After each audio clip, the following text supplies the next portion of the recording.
Assalamualaikum warahmatullahi wabarakatuh. Halo semuanya, pada video kita kali ini kita akan melanjutkan merapihkan beberapa submenu yang ada dalam cluster navigation. Di video sebelumnya kita sudah menambahkan fitur export dan juga fitur import pada bagian produk. Kemudian pada bagian brand, kita juga sudah mengubah layoutnya menjadi grid, di mana untuk jumlah kolomnya itu akan menyesuaikan dengan device yang kita gunakan. Misalnya kita coba ganti, misalnya kita menggunakan iPhone 14 Pro Max, maka jumlah kolomnya akan menjadi seperti ini. Kemudian kita coba ganti dimensinya. Misalnya kita gunakan iPad Air, maka tampilannya akan seperti ini. Kemudian selanjutnya kita masuk ke bagian kategori. Di sini kita akan mengubah layout kategori seperti halnya pada bagian brand. Sekarang kita masuk ke Visual Studio Code. Pada bagian brand resource, di sini kita copy dari kolom sampai dengan toolbar action. Kemudian selanjutnya kita masuk ke bagian kategori. Kemudian kita buka kategori resource.php. Kemudian selanjutnya di sini kita hapus dari kolom sampai dengan toolbar action. Kemudian selanjutnya kita paste di sini. Kemudian di sini kita memiliki dua notifikasi error. Kita coba cek. Di sini kita memiliki dua notifikasi error. Yang pertama kita perlu mengimport untuk select filter. Kemudian yang kedua kita perlu mengimport untuk delete action. Yang pertama kita akan import class untuk select filter. Di sini kita klik kanan. Kemudian kita pilih import class. Kemudian selanjutnya yang kedua adalah pada bagian delete action. Di sini kita klik kanan. Kemudian kita pilih import class. Oke, jika sudah, kita simpan. Kemudian kita akan kembali ke browser. Di sini kita reload. Oke, untuk kategori sudah selesai. Sekarang kita coba cek pada bagian subkategori. Untuk subkategori, kita akan ubah layoutnya sama seperti halnya pada bagian kategori.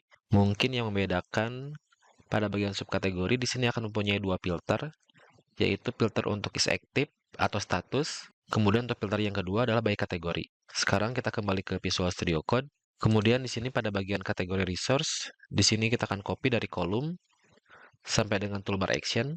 Kemudian selanjutnya kita masuk ke bagian resource. Kemudian kita masuk ke bagian subkategori. Selanjutnya di sini kita pilih subkategori resource.php. Kemudian di sini pada bagian tabel, kita hapus dari bagian kolom sampai dengan toolbar action. Kemudian kita paste di sini. Kemudian selanjutnya di sini kita memiliki tiga notifikasi error. Kita coba cek terlebih dahulu. Di sini kita perlu mengimport untuk start, kemudian select filter, dan juga action group. Oke, yang pertama kita import untuk stack. Kita klik kanan pada bagian stack, kemudian kita pilih import class. Kemudian yang kedua pada bagian select filter, kita pilih import class. Kemudian yang terakhir pada bagian action group. Selanjutnya pada bagian filter, di sini kita tambahkan select filter. Kemudian nama kolomnya adalah kategori ID. Selanjutnya di sini kita tambahkan label, misalnya kategori. Kemudian di sini kita tambahkan juga relationship. Nama tabelnya adalah kategori. Kemudian nama kolom yang ingin kita tampilkan adalah by name. Oke, jika sudah kita simpan, kemudian kita akan kembali ke browser. Di sini kita reload. Selanjutnya kita masuk ke bagian UOM. Untuk UOM mungkin tidak akan banyak yang kita ubah, mungkin hanya icon saja. Kemudian kita akan tambahkan action delete. Sekarang kita kembali ke Visual Studio Code. Kemudian pada bagian UOM, di sini kita pilih table, kemudian kita buka UOM table. Kemudian pada bagian record action, di sini kita akan menambahkan delete action. Di sini kita duplikat, kemudian kita ganti menjadi delete action. Selanjutnya kita akan buat grup.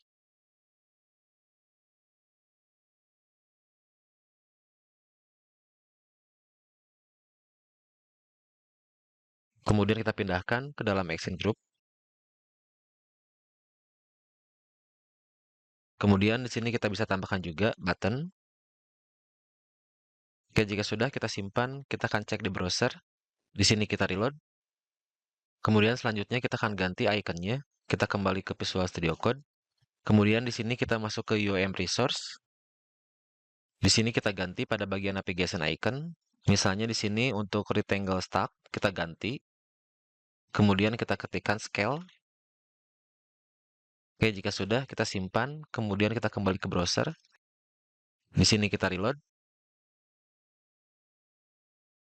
Kemudian yang terakhir kita coba cek pada bagian base unit. Untuk base unit kita hanya akan mengganti icon, kemudian kita akan tambahkan juga delete action. Kita kembali ke Visual Studio Code. Kemudian di sini kita masuk ke bagian resource. Kemudian kita masuk ke bagian base unit.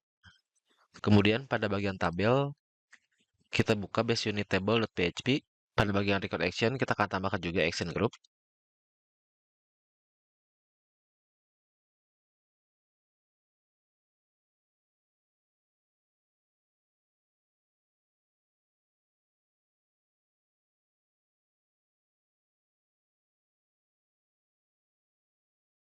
Kemudian kita akan tambahkan delete action.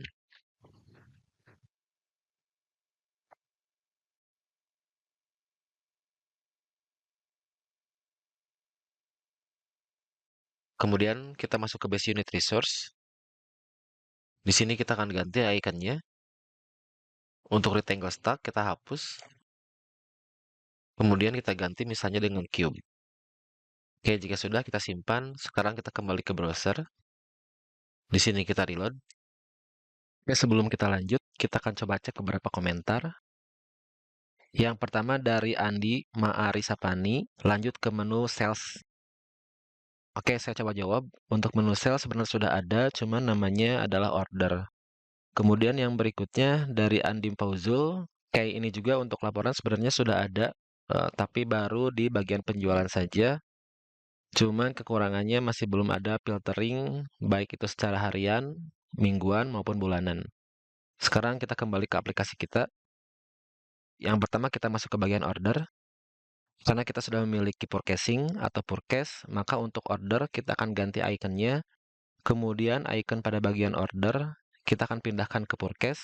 Kemudian selanjutnya untuk order, kita akan ganti menjadi sales. Kemudian kita akan ganti juga untuk icon supplier. Sekarang kita kembali ke Visual Studio Code. Kemudian di sini kita masuk ke bagian resource. Selanjutnya kita masuk ke bagian order.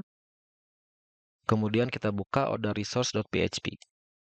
Kemudian pada bagian navigation icon dan juga active navigation icon, di sini kita copy. Untuk shopping chart kita ganti misalnya jadi currency dollar.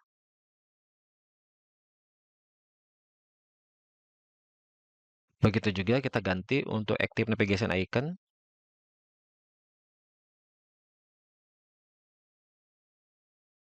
Kemudian selanjutnya kita masuk lagi ke bagian resource. Kemudian kita ke bagian purchase. Kemudian di sini kita buka file untuk purchase resource.php. Pada bagian navigation icon di sini kita hapus. Kemudian kita ganti dengan yang tadi kita ambil. Kemudian kita simpan. Sekarang kita akan coba terlebih dahulu. Kita kembali ke browser. Kemudian di sini kita reload. Kemudian selanjutnya di sini kita akan ganti labelnya menjadi sales. Kita coba kembali ke Visual Studio Code. Kemudian pada bagian order resource, di sini kita duplikat. Kemudian di sini kita ganti menjadi navigation label. Kemudian untuk nilainya kita ganti juga. Kita ganti menjadi sales.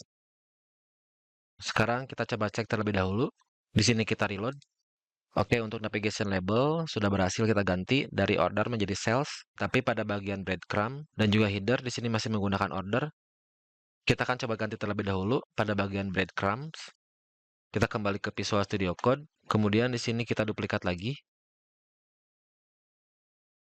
Kemudian navigation labelnya kita ganti.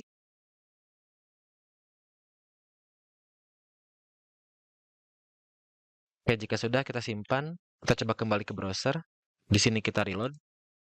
Oke, untuk breadcrumb sudah berhasil. Kemudian kita akan ganti untuk header dan juga tombolnya jadi new cells. Kita kembali ke Visual Studio Code. Kemudian di sini kita duplikat lagi. Di sini kita ganti menjadi model label. Jika sudah kita simpan, kemudian kita kembali ke browser. Kita coba reload kembali. Kemudian yang terakhir, kita coba ganti untuk icon supplier. Kita kembali ke Visual Studio Code. Kemudian di sini kita copy kembali. Kemudian selanjutnya kita masuk ke bagian resource. Kemudian kita masuk ke bagian supplier. Di sini kita buka file untuk supplier resource.php. Di sini navigation iconnya kita hapus. Kemudian kita paste di sini. Kemudian untuk currency dolar, di sini kita ganti. Misalnya menjadi truck. Di sini kita copy, kemudian kita simpan pada bagian Active Navigation Icon. Oke, jika sudah kita simpan, kita akan coba kembali ke browser. Di sini kita reload kembali. Saya akan coba menambahkan beberapa data.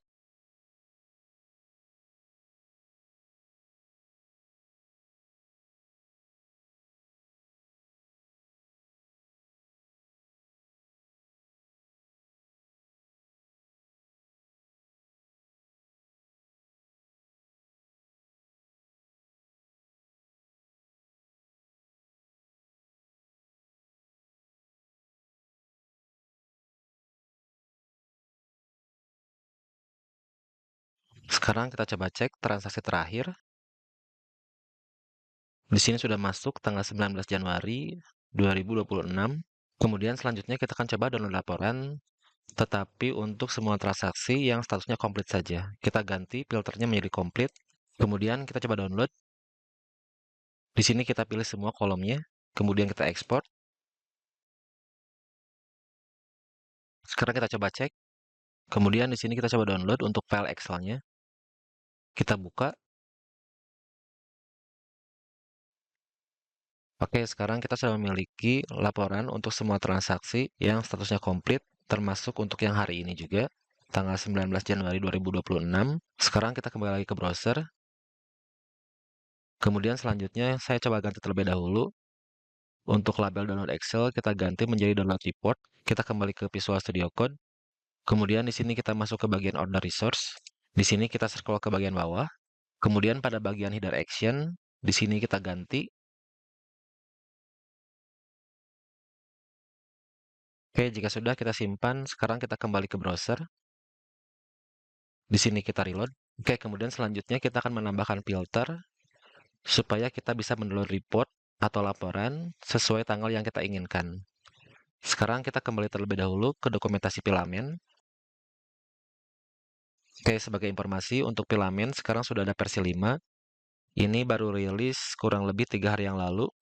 Kemudian selanjutnya kita masuk ke bagian table. Kemudian di sini kita pilih filter. Selanjutnya kita pilih custom filter. Kemudian di sini kita akan copy dari filter sampai dengan terakhir. Kemudian kita kembali ke Visual Studio Code. Selanjutnya kita akan simpan di dalam filter. Kemudian di sini kita memiliki 3 notifikasi error. Kita coba cek terlebih dahulu. Yang pertama kita perlu mengimport untuk filter dan juga date picker. Pada bagian filter di sini kita klik kanan, kemudian import class. Kemudian di sini kita pilih filamen, table, filter, filter. Kemudian yang selanjutnya kita akan mengimport date picker. Oke, sekarang notifikasi error-nya sudah hilang. Kemudian di sini kita akan ganti labelnya. Kita ganti menjadi start. Kemudian selanjutnya di sini kita ganti menjadi end. Karena di sini kita sudah ganti, maka di sini kita ganti juga.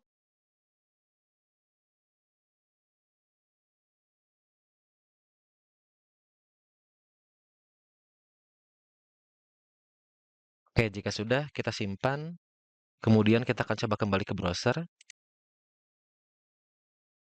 Di sini kita reload. Sekarang kita akan coba fitur filternya. Di sini kita coba, misalnya untuk hari ini,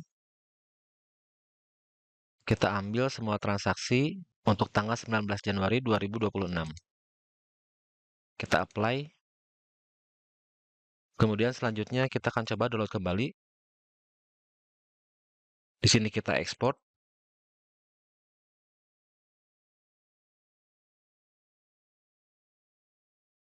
Sekarang kita coba cek apakah filternya berhasil. Kita download Excel lagi. Kita coba buka.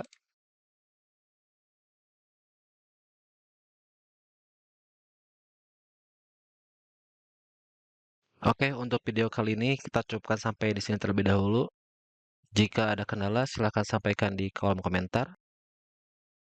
Untuk rekan-rekan yang sedang magang di sini dan berhasil menyelesaikan video ini, seperti biasa, silakan sertakan nama kalian, kemudian jurusan, dan juga asal sekolah kalian. Sampai ketemu di video berikutnya. Assalamualaikum warahmatullahi wabarakatuh.